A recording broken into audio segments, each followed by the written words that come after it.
नमस्कार.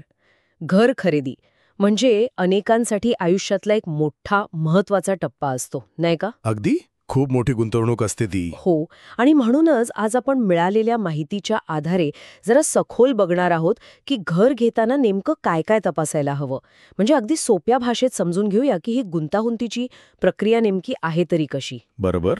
सुरुवात कुठून करायची? या माहितीत ना सुरुवातीलाच लोकेशनवर म्हणजे जागेवर खूप भर दिलाय. कनेक्टिव्हिटी, जवळच्या सुविधा, याबद्दल काय वाटतं, किती महत्वाचं आहे? हो, लोकेशन तर म्हणजे पायाच आहे घराचा. शाळा, हॉस्पिटल, मार्केट हे सगळं जवळ हवंच. पण एक मिनिट, यात अजून एक गोष्ट सांगितली आहे जी महत्वाची आहे. फक्त आजच्या सुविधा नाही बघायच्या. अच्छा, काय मग? भविष्यात काय डेव्हलपमेंट होणार आहे तिथे, म्हणजे मेट्रो येणार आहे का, नवीन रस्ते, याचा विचार करा असं म्हटलंय. आणि त्याचबरोबर अनेकदा काय होतं, लोक फक्त लोकेशन बघतात आणि बिल्डर कोण आहे, कसा आहे, याकडे दुर्लक्ष करतात. बरोबर. बिल्डरची विश्वासार्हता. आणि मग तिथेच रेराचा मुद्दा येतो, नाही का? या माहितीत रेरा नोंदणी तपासण्यावर खूप जोर दिसतोय. अगदी अगदी. रेरा नोंदणी आहे का, आणि नुसती आहे म्हणून नाही, ती वेबसाईटवर खरी आहे का, व्हॅलिड आहे का, हे तपासणं अत्यावश्यक आहे असे हे विश्लेषण सांगतंय. यात एक केस स्टडी पण दिली आहे बरं का. म्हणजे कसं फक्त तोंडी बोलण्यावर विश्वास ठेवला आणि नंतर प्रॉब्लेम झाला कारण रेरा नव्हतं. अरे बापरे. हो, त्यामुळे बिल्डरचा मागचा रेकॉर्ड काय आहे, आधीचे प्रोजेक्ट वेळेत दिले आहेत का, हे सगळं बघायलाच पाहिजे. आता वळूया कायदेशीर बाबींकडे. कागदपत्र. मला वाटतं इथेच बरेच जण थोडे काय म्हणतात त्याला, गाफील राहतात. अगदी. आणि ही सगळ्यात महत्वाची पायरी आहे खरं तर. या माहितीत कोणत्या डॉक्युमेंट्सवर जास्त फोकस आहे? यात प्रामुख्याने 712 उतारा किंवा शहरात असेल तर प्रॉपर्टी कार्ड, मग सेल डीड म्हणजे विक्री करार, सीसी म्हणजे बांधकाम परवानगी, आणि ओसी, भोगवटा प्रमाणपत्र. हो, ओसी, भोगवटा प्रमाणपत्र.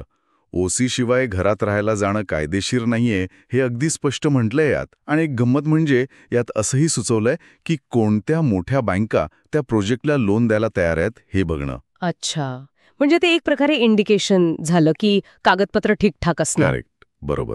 अप्रत्यक्ष पुरावा म्हणता येईल, पण तरीही तज्ज्ञ वकिलाकडून सगळी कागदपत्र तपासून घ्या, ही मुख्य शिफारस आहेच. हे सगळं तर झालं, पण घराची किंमत म्हणजे फक्त ती जी मोठी फिगर दिसते ती नसते, हो ना? इतर पण खर्च असतात. खूप महत्वाचा मुद्दा आहे हा. या माहितीत काय म्हटलंय त्या छुप्या खर्चांबद्दल? यात एक विश्लेषण आहे की जवळपास 15 ते 20% खरेदीदारांना नंतर कळतं की अरे हे पण खर्च होते. बापरे, एवढा फरक? हो, म्हणजे मूळ किंमत तर आहेच, पण त्यावर GST, stamp duty, registration fee, मग society maintenance charges, club house असेल तर त्याची फी, पार्किंगसाठी वेगळे पैसे. अच्छा, पार्किंग पण वेगळं? हो, अनेक ठिकाणी असतं.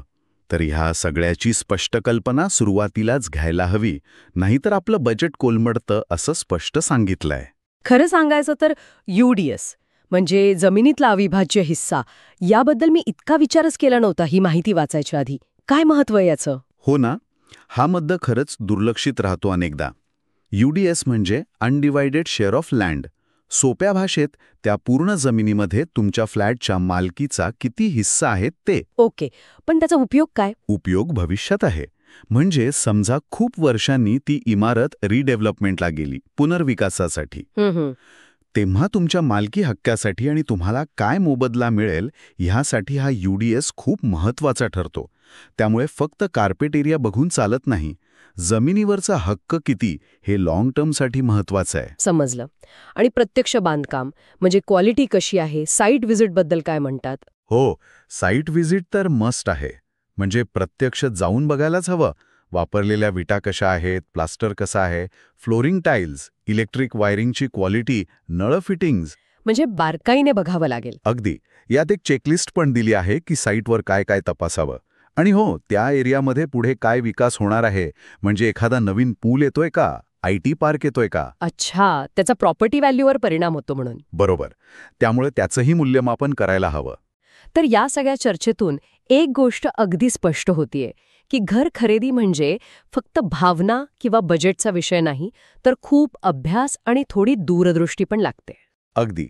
निष्कर्ष हाच की एक बॅलन्स्ड अप्रोच हवा. म्हणजे लोकेशन, बिल्डरची क्रेडिबिलिटी, कायदेशीर गोष्टी, सगळे खर्च UDS, बांधकामाचा दर्जा आणि भविष्यातली वाढ ह्या सगळ्याचा विचार करायला हवा. बरोबर. एकत्रितपणे आणि काळजीपूर्वक. हो. आणि जाता जाता एक शेवटचा विचार. या सगळ्या आपण टेक्निकल आणि कायदेशीर गोष्टी बोललो, त्या महत्वाच्या आहेतच. पण त्या जागेबद्दल, त्या घराच्या वाइब्सबद्दल काय? म्हणजे आपलं मन तिथे रमतंय का? या भावनिक गुंतवणुकीचं मूल्य कसं ठरवायचं? हा एक प्रश्न राहतोच मनात.